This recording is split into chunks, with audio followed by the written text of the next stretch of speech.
No século XVI, o Império Espanhol atingia seu auge.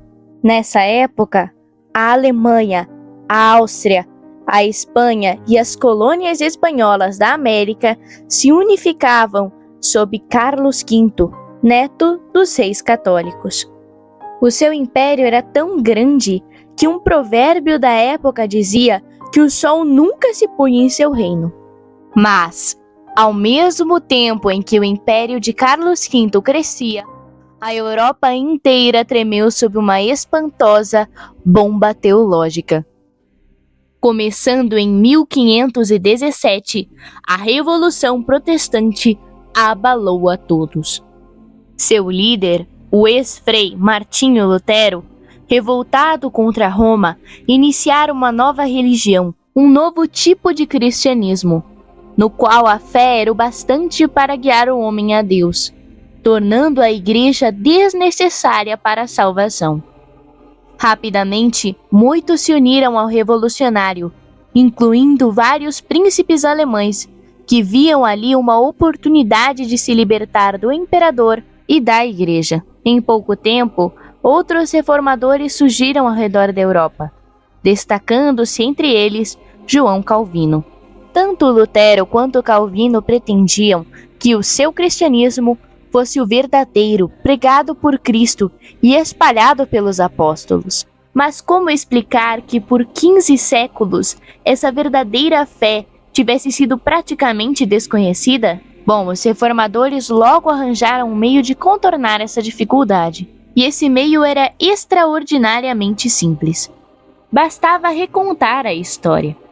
Então, os verdadeiros fiéis haviam existido sim, mas tiveram de se manter nas catacumbas, porque eram perseguidos pela falsa igreja, que era um meio de controle do Império Romano. Assim, apesar de suas doutrinas não terem nada em comum, os luteranos começaram a dizer que os cátaros, hussitas e valdenses medievais, dentre muitos outros, haviam sido os verdadeiros cristãos ao longo da história e que haviam sido executados pela Igreja de Roma na sua mais terrível instituição, a Inquisição. Assim, além de inventor da religião protestante, Lutero também criou a Leyenda Negra da Inquisição.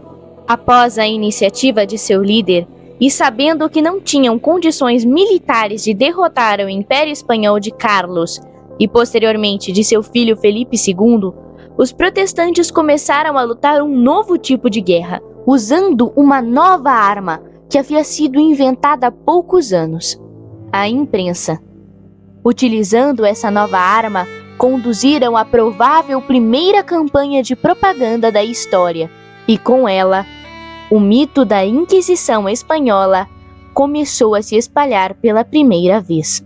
E no processo de propaganda contra a Espanha durante os séculos, se destaca a Inglaterra.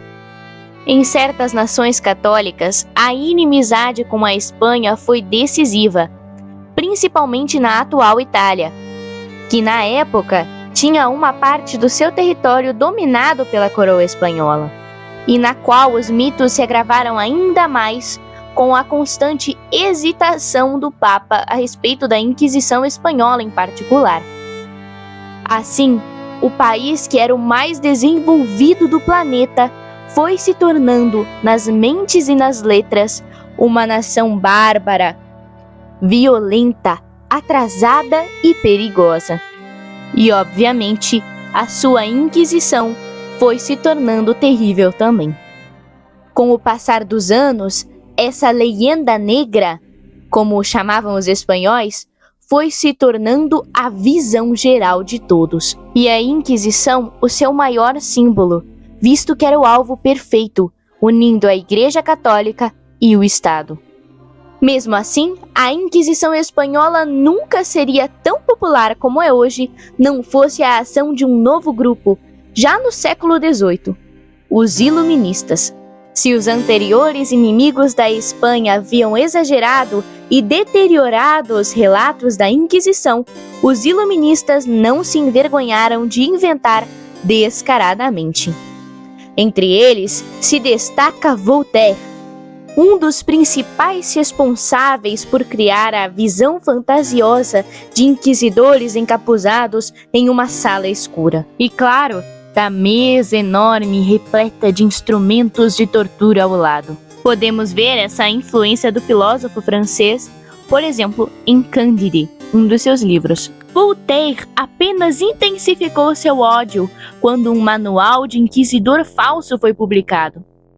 Esse documento tirava todas as páginas e excertos que aconselhavam os inquisidores e lhes recomendavam prudência, deixando apenas as partes mais terríveis do ofício de juiz. Agindo na propagação do mito da Inquisição, Voltaire visava desconstruir a imagem da Igreja, preparando a França para a sua sonhada revolução.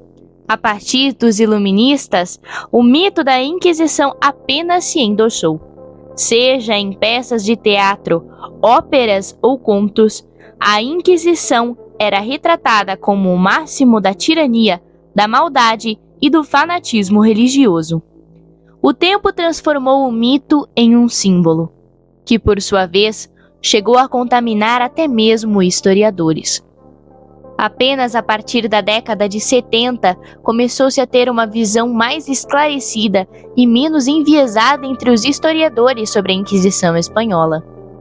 Mas infelizmente, até hoje poucas pessoas contestam o mito, e ele continua sendo a visão da maioria sobre a Inquisição espanhola. Muito obrigada por assistir. Se gostou do conteúdo e ainda não for inscrito, não deixe de se inscrever, curtir e compartilhar o vídeo. E, se for inscrito, não deixe de verificar a sua inscrição. Se quiser apoiar o canal, vou deixar o link da nossa chave Pix aqui na descrição, junto com o nosso vídeo sobre o surgimento da Inquisição espanhola e algumas indicações úteis para quem quiser se aprofundar mais nesse tema. Mais uma vez, muito obrigada pela sua atenção e aguardo você no próximo vídeo.